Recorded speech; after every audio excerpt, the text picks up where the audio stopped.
মাননীয় সদস্য জনাব মোহাম্মদ আব্দুল সালাম 285 চট্টগ্রাম 8। বিসমিল্লাহির রহমানির রহিম।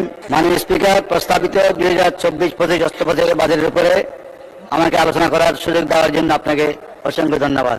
2024-25 অর্থবছরের বাজেট একটি সংকুচিত বাজেট, কারণ গত একটি বছরে টাকার মান যেভাবে হ্রাস পেয়েছে সেই তুলনায় বাজেটের পরিমাণ বৃদ্ধি হয় নাই। এই বাজেট স্মল বাট স্মার্ট। বাংলাদেশের অর্থনীতি এক মজবুত ভিত্তির উপর দাঁড়িয়েছে।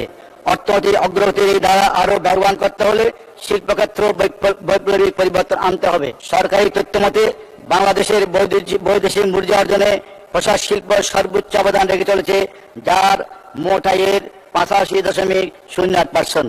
এই শিল্পে প্রায় 50 লক্ষ শ্রমিক কর্মরত আছে। বাংলাদেশের অর্থনীতিতে পোশাক শিল্প একচ্ছত্র আধিপত্য বিস্তার করে চলছে। যে শিল্পের ভবিষ্যৎ যত বেশি উজ্জ্বল, সেই শিল্পের প্রতি তত বেশি